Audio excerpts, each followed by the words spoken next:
My name is Emmy Apavio. I'm here with Kanyon Roods. Kanyon Roods, I should say. Kanyon is a local Indigenous activist for truth and history, and we're here to talk about truth, elements of truth and history, how to be a good advocate, and how people are addressing that today. So, Kanyon, welcome. Thank you. I'm so very glad to be here. So I understand that you're a member of the Ohlone tribe. I am a member of the Indian Canyon Mutsun Band of Costano and Ohlone people. I am an Ohlone activist, yes. And that you also have a native name that you go by as well. Yes. How I would introduce myself in a general setting, I would say Kanrakat Kanyon Coyote Woman Sayers Roods. And I would say Mishmin Tuhis, good day, and that is in the Mutsun Ohlone language. My native name is Coyote Woman, and in the Chumash language, Hahashkani is the female Coyote Woman, because Hahashka is coyote and Nik. So Coyote Woman is a name given to me by an elder. And coyote in many California Native stories has a unique history, and I always share that in my bio.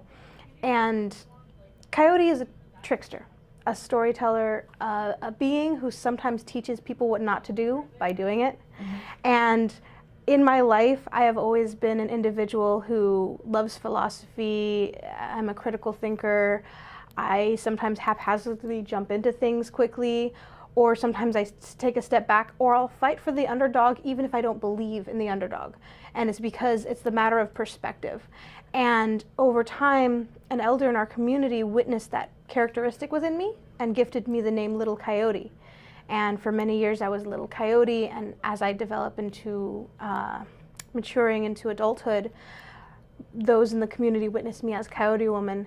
And yeah, in many California Native stories, coyote isn't always looked at as, oh no, bad energy, or everyone go follow. So coyote is a being that sometimes remains on the edge, can work with groups well, can be independent and solo, can be a fool and definitely reap the benefits, reap the punishments and the benefits of the bad behavior, and that shares lessons to let the people know what not to do. And then times, even in emergency, that coyote will find the answer, and the people will be like, are you sure? Are you sure? Well, we don't have any other choice, and ta-da, coyote pulls through. And so it's never one thing like stay away or totally lean on. Be wary, be attentive, and I've always been that type of personality. That's amazing. So I was going to, do you have a specific story about how you might embody that name? Oh, well, one, I talk to coyotes in nature. Oh, so okay. I as a kid, my mom called me a kitten hunter because we had feral cats, and the way you get a mother cat to tell you where her babies are, because she will never lead you to them if you're following her, you have to act like a kitten. And so I hide my mouth and I go, and then the mother will come towards me like, where's my baby? Then she's like, oh, and I cover my mouth so she doesn't know I'm doing it. And she's like, she'll go back to her litter and find out, 1, 2, 3, oh, they're all here. Wait a second. And then she'll find that I'm already like, haha, no more feral cats. And so over the years, I would just interact with nature. So I make cricket noises.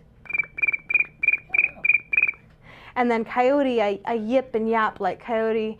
And the elder who called me Little Coyote, he was a storyteller. And there's a story that's known way up in the Pitt River territory. He's not a Pitt River native. He does not like that term. But I cannot say his tribal name. But there's a creation story around coyote and silver-tailed fox and how the world came to be. And silver-tailed fox made things really, really easy, and made acorn trees short and acorns huge, and coyotes coming behind him like, no. We'll make a whole bunch of seeds on this acorn tree, but we'll make it tall and make the acorn small. And so it kind of like went around ruining all the beautiful work, but it is how things came to be to this day, so we appreciate that. And yeah, I kind of do stuff like that in my life.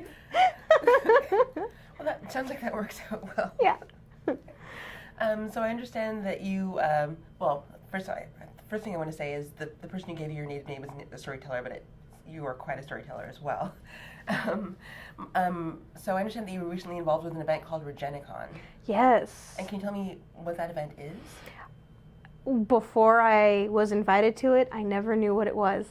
And so it's off the energies of regeneration, regenerative and restorative methodologies. Okay. So regenerative strategies for a sustainable world, I believe is their tagline. I was invited by the founder of SOCAP. His name is eluding me at this moment in time, but the founder of SOCAP. And he also works at the Impact Hub in San Francisco. His name. What is SOCAP? SOCAP is I didn't know what that was either before I went. I'm kind of invading these spaces. I'm kind of Columbusing these spaces. No. And anti-Columbusing these spaces. Right. Yeah. I'm discovering it, rediscovering it, and re-indigenizing it. Bringing it back all. Yeah, and decolonizing. Yeah. So Regenicon was a gathering where many people of many venues and methodologies, so let's say economy, restorative and regenerative justice, urban strategies, development strategies, economic strategies, business models, any way that we can work with our environments so we don't engage in it in an industrial capitalistic fashion where it disconnects us. And so it's everywhere. There is connection in every way. So there were people there who worked in the pharmaceutical industry caring about with how they test their products and how it needs to be conscious and cohesive of better practices and management, or how wellness, the mind, and wellness is not just a medicinal practice, but a interpersonal and communication practice. Then it went to urban strategies in recognizing what gentrification is and how we can't be displacing the local peoples, and then talking about socioeconomic disparities, and it hit it talked about food wellness and life ways, and encouraging of going more local, sustainable, seasonal. So it touched on every topic, and what they recognize is, with their efforts of maintaining equality and equity of the people, that some of these practices have been time-tested and ongoing. So when there were some people who were from the permaculture realm of conversations, they recognized that indigenous peoples have been permaculture and ecologist masters for thousands of years. And then when we recognize how many of us come from different nations, different territories. Here in California, there are in excess of 200 languages, and just between San Francisco and Monterey, 8 different dialects. So how did we communicate with each other? How did we interact? We were multilingual, and we respected each other's spaces and territories that we maintained. So I sometimes ask, whenever I speak to the community, there are certain etiquette practices that we engage in today's society. If you were to go to your neighbor to ask for a cup of sugar, how would you do it? Would you walk right into their kitchen and take the cup? Or would we possibly knock on the door? And most people would say, yeah, I would knock on the door. That's how Native peoples would interact with each other. And there's a practice called Indigenous Protocol. It's a contemporary phrasing, but it means to come with etiquette and respect by acknowledging the original peoples. If we're not on the land of our ancestors that have been maintaining this space for time immemorial, thousands of years, because many of us have 1, 2, maybe even 5 generations here in what is considered the Americas, Turtle Island, these spaces, we acknowledge that indigenous protocol and recognize that there have been people here longer than us, longer than our families.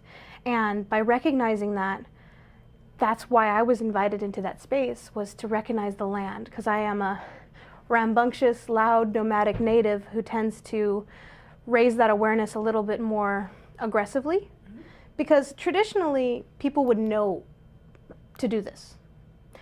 Our ancestors, my ancestors and neighbors would know if they were to come into the territory, they would ask in a respectful way if they needed something, or if they wanted to trade, or had to travel through our territory, or there's a medicine person in our area, or an actual harvestable medicine, and they needed access. They wouldn't come and just grab it and be like, "This is mine." They'd come through and ask permission, and that is a practice that we all would recognize, being either on the receiving end or the seeking and requesting end.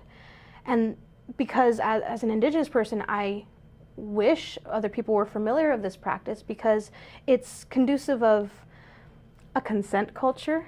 It's helpful in recognizing that there are people with differences, and we respect and regard each other with integrity, and we recognize and see each other with visibility. And in today's, I call it post-colonial settler society, we are absent of that etiquette, and it's sometimes painful. So I say I will aggressively and assertively instigate myself in some of these circles, like RegenaCon, like SOCAP, with the help of many amazing community members, because I know I couldn't have done it alone. So I do acknowledge all those wonderful beings who helped me get to those spaces. And then my own self visiting San Francisco, I am a Southern Ohlone person from Indian Canyon, which is by Hollister in the Mutsun Ohlone territory. When I visit San Francisco, I recognize the First Nation peoples, the Ramaytush-speaking Ohlone peoples. And one village site near there is called Yalamu. And to get people a little more comfortable with phrasing, I'll ask my audience or whoever I'm around, I'm like, "Can you say that? Say with me, Ramaytush and Yalamu." And I'm like, "You just said the first words of the Indigenous peoples before Spanish, before English." And you recognize that those Native peoples are there. Sometimes they may be absent. There are some people who are still learning their heritage, so there may not be strong, loud advocates like myself in various territories. That doesn't mean that there's no existence of those peoples and those histories. So, so it sounds like Indigenous protocol is not something that's a relic of the past, but it's something that you still practice in an active way today. Mm-hmm. And so how do you practice it when you're traveling to different areas? How do you practice Indigenous protocol? As best as possible by becoming more familiar with the history of the land and of the peoples. And sometimes it is hard. It's really hard because some things are not always Googleable, or you say First Nations peoples or Indigenous peoples. But I'm so excited. There is a website that there's a few efforts that other nations have been doing to recognize this. And one of them is native-land.ca. Native Land CA is recognizing and honoring native land. So I believe they have an interactive map that you put in your zip code, and it finds some people have been putting data in there and continue to do so, because it does need some updating, and they even acknowledge it. They have a pop-up saying, "We've gotten a lot of feedback, we're working on it." And they are raising awareness of, there's this thing called land acknowledgements, which is like Indigenous protocol, acknowledging a part of the protocol.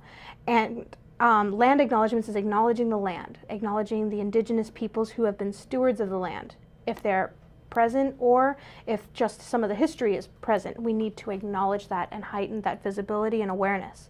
And so I believe that it's even trending as a hashtag honor native land. And I'm excited about that because it shows that there are people who are being advocates for truth in history. And it's so very important. And it's just one step towards those protocols. And it's seeking permission to be in those spaces, to take advantage of what is present there, and then to give visibility to the local perspectives and engage them with a consent, an opportunity to consent in that interaction by saying it's possible to be there, and then they can say yes or no. So when people choose to engage in those ways, what does that mean? What does that mean, and how does that feel? It feels empowering. It feels like reconciliation. It feels like respect.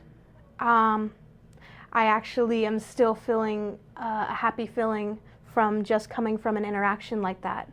I was just at San Francisco at the De Young Museum, and I've been there a few times, and that's in Ramaytush Ohlone territory, and the chairman of the Ramaytush Association invited me, saying he couldn't physically be there. Would I be there for that interaction and that ceremony? And I said, with your permission, of course.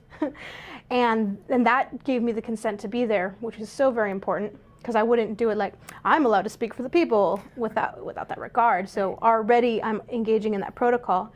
And it was a repatriation of Te Papa Maori artifacts. So the De Young Museum had artifacts of the Maori people, and they were repatriating them.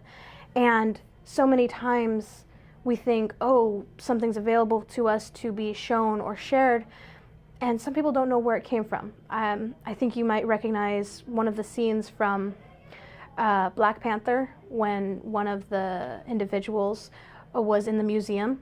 And yep, and the interaction was how someone was proud to present this piece of art and media to the public as if it were something to be praised, and another individual who's like, who are you to take this away from its culture and present it, like at what authority?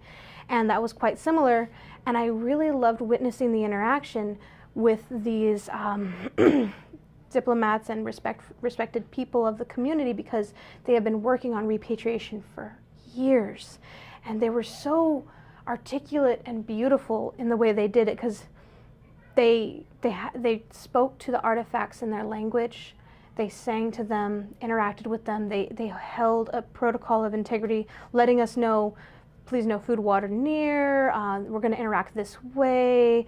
They cued us in, and then we were able to celebrate that reconnection. And in all reality of me thinking, if it were in a time where all of us were still hurt and in grief with that colonial trauma, it would be like, how dare you have these pieces and put them on display? It's about freaking time you're giving it back. Who are you to be in charge of this? They were so amazingly respectful, saying, this is a bond. This is an opportunity to create community. We have this connection overseas, no matter how far or distant our ancestral pieces are. There's never been a severed connection. It's just sharing, and it's time that we reconnect and it comes back home. And we thank you, and we recognize the native peoples of this land, and we recognize the hosts and carekeepers of De Young, and thank them for holding these items with respect and regard in the energy of presenting them to the public for education. And we are so very appreciative that this opportunity to reconnect and bring them home is of utmost importance. And we're thankful that this interaction can transpire. And I was like, oh, you guys are good. Wow. Like, because there are times where I myself as a Native person have this internal angst and frustration with some of mainstream society, being that people are so absent-minded of certain interactions and they don't know any better. And I myself am still healing some of these traumas, that why do I have to be the calm diplomatic one and be respectful when they themselves can't even conduct themselves with respect, integrity, or even sensitivity? But I realize people don't know. And if I just come at them in an angry, upset fashion, we might just be combative, and not that much good can come of it. But if I come from a standpoint of, I want to share perspective, and I want to share some of my experiences and certain things, I find I can interact with people on a respectful fashion to the point where they themselves can come to a conclusion.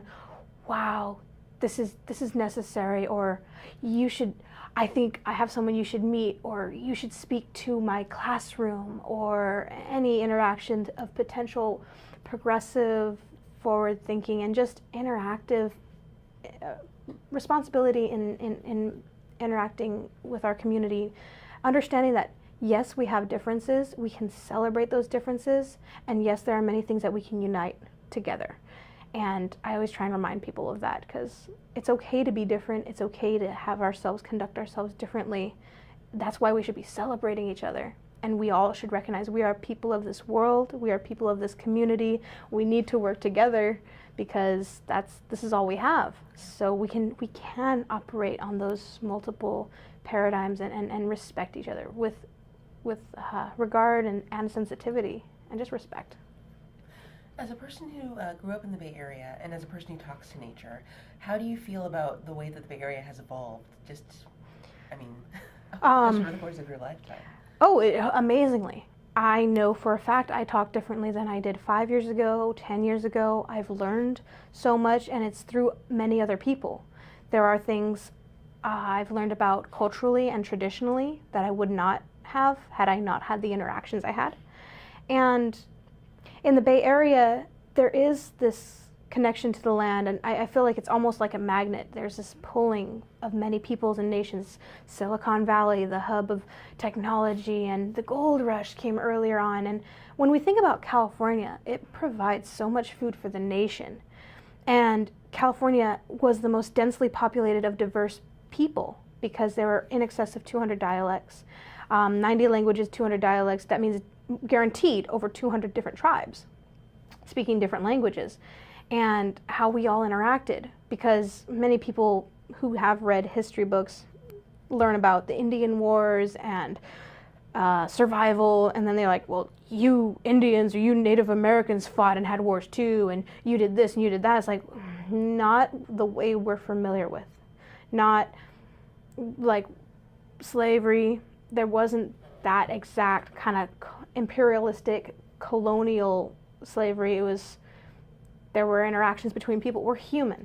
So there were human interactions, from envy to fighting to bad behavior, though there wasn't that deep, huge warring communities always fighting and always trying to take over land. Yeah, there was disputes, always.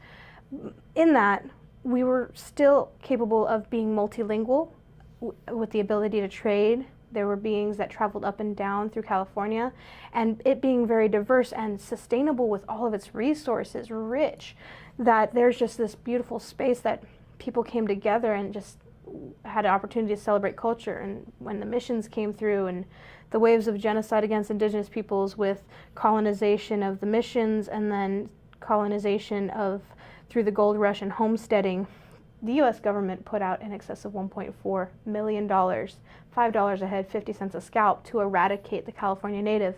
And that's a lesser known history, true facts of this land that many people don't know. And so I'm so happy to witness that in the Bay Area there has been that progressive energy. I'm blessed to be in California. I witness things of other states, and it's really hard. And I am excited to see things shift.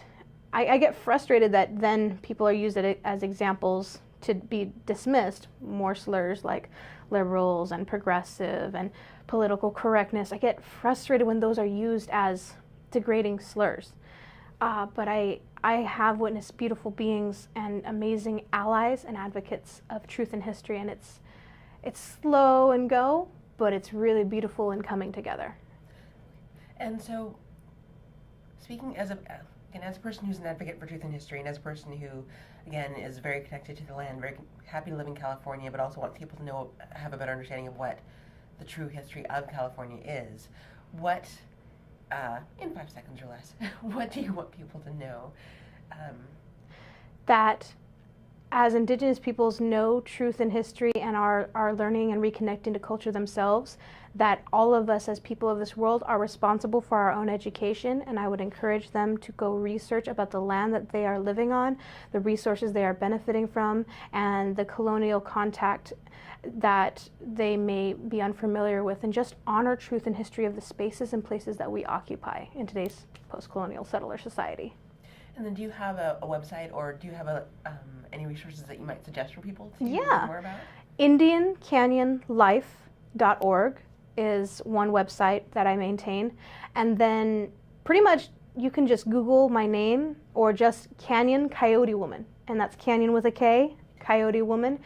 I occupy the greater portion of the first few pages of Google, and I'm a social media marketer. So accessing those spaces, I dominantly operate on Facebook, Instagram, and I always encourage people to interact, ask questions, shoot a message, and be responsible for our education. Learn about these spaces and places and histories. Actually, I do have a question about how do you feel that social media is affecting the ability to kind of get out the history that you feel is so important for people to know about? It's so very important. It's an amazing interaction, and it can be detrimental because from fake news to people with alternative agendas, it can be dangerous. And so finding citable sources, respectable sources, and also not just seeking one. To interact with academic integrity, to know that you keep finding these truths, and then qualitative and quantitative data, being able to go to our elders and our community members who are culture bearers to recognize that not everything is in books, not everything is in a source, it's not fact if it doesn't exist there, to be able to approach it with respect and regard. So it sounds like you've got the online websites, but you also recommend that sometimes people are a Oh, good resource yes. for what Yes. you need to know. Definitely. Well, thank you very much Thank for you. your time today. And again, we've been speaking with Kanyon Sayers Roods. She is a local Indigenous activist for truth and history. If you'd like to find out more about the work that she does, again, it's IndianCanyonLife.org. IndianCanyonLife.org. You've been watching in our community, and thank you for watching.